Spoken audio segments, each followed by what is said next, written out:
ہر شے کا ایک باطن ہے، ایک ظاہر ہے. اب جیسے نماز ہے، نماز کا ظاہر کیا ہے؟ تمام فقہا اس سے بحث کریں گے. وضو کے کیا فرائض ہیں، کیا سنن ہیں، کیا نوافل ہیں، کیا مستحبات ہیں. پھر یہ کہ نماز کے اندر کھڑے کیسے ہونا ہے، کس طور سے ہونا ہے، رکوع کیسے ہے، گھٹنے کو کس طریقے سے پکڑنا ہے. پھر یہ کہ آپ نے کھڑے ہونا ہے تو ایسے کھڑے ہونا ہے کہ کمر سیدھی ہو جائے، بالکل سکون ہو جائے. یہ نہیں کہ آدھے رکوع سے ہی آپ سیدھے سجدے میں چلے گئے. اس کو کہا حضور نے یہ نماز میں چوری ہو رہی ہے. پھر یہ ساری چیزیں کیا ہیں؟ یہ نماز کا ظاہر ہے اور فقہا اس سے بحث کرتے. لیکن ایک ہے نماز کا باطن، ایک ہے نماز کی روح، خشوع اور خضوع. یہ یقین کہ میں اللہ کے حضور میں حاضر ہوں. سجدہ کریں تو یہ احساس کہ میں نے اپنے رب کے قدموں میں سر رکھ دیا ہے. یہ کیفیت جو ہے خشوع اور خضوع کی اور حضور قلب کی، اگر یہ نہیں ہے تو چاہے فقہی اعتبار سے 100% صحیح نماز آپ نے پڑھ لی تو نماز کا فرض تو ادا ہو گیا، اس کا ثواب آپ کو مل جائے گا. لیکن نماز کی جو نورانیت ہے، اس کی جو برکات ہے، جس کے بارے میں فرمایا گیا کہ الصلاۃ معراج المومنین، یہ تو اہل ایمان کے لیے معراج کے درجے کی شے ہے.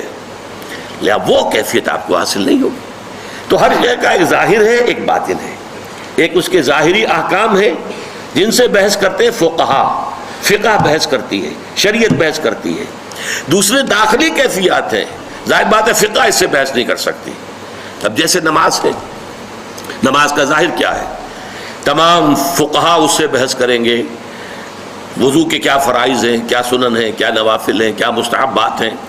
پھر یہ کہ نماز کے اندر کھڑے کیسے ہونا ہے، کس طور سے ہونا ہے، رکوع کیسے ہے، گھٹنے کو کس طریقے سے پکڑنا ہے.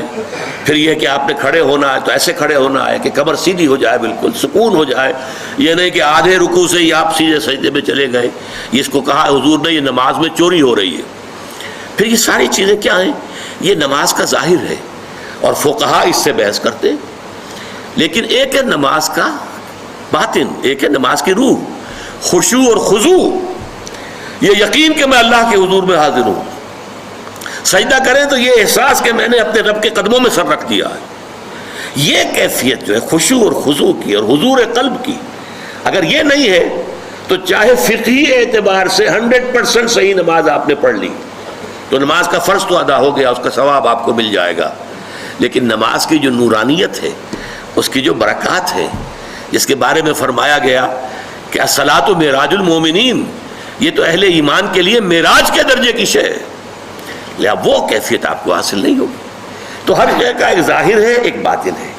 ایک اس کے ظاہری احکام ہے جن سے بحث کرتے ہیں فقہا، فقہ بحث کرتی ہے، شریعت بحث کرتی ہے. دوسرے داخلی کیفیات ہیں، ظاہر بات ہے فقہ اس سے بحث نہیں کر سکتی. قانون، فقہ تو قانون کو کہتے ہیں نا. قانون جو ہے وہ آپ کے داخلی کیفیات سے بحث نہیں کر سکتا. آپ نے جرم کیا، کس لیے کیا، کیوں کیا، اس سے کوئی بحث نہیں. جرم کیا، اس کی سزا ہے، وہ ملے گی آپ کو. لہذا قانون جو ہے اس کا دائرہ علیحدہ ہے اور حقیقت کا دائرہ اور ہے.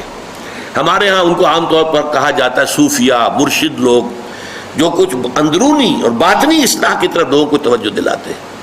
روح درست ہو جائے، واقعتاً اللہ تعالیٰ کی محبت پورے وجود میں سرایت کر جائے.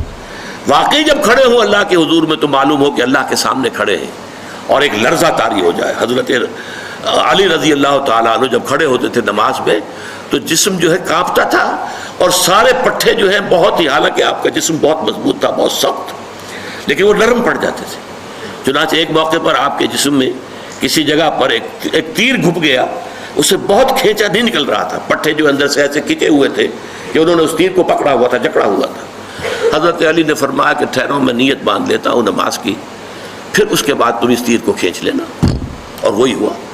نیت باندھی، اللہ کے حضور میں کھڑے ہوئے. اب پورا جسم جو ہے اس کے اوپر ایک راشا ہے، اور پورا جسم کے پٹھے جو ہیں وہ ڈھیلے پڑ گئے. خشوع اور خضوع کی وجہ سے آسانی سے وہ تیر نکل آئے. تو یہ ہے باطنی کیفیت نماز کی. تو ظاہر ہوگا، ظاہر کی بھی اہمیت ہے، لیکن کل ظاہر نہیں ہے. ظاہر ہی کو کل نہ سمجھ لو، اور اس کی روح پر اور اس کی جو باطنی جو اس کے اندر جذبہ ہو رہا کیا چاہیے کار فرما، اس پر بھی نگاہ رکھو.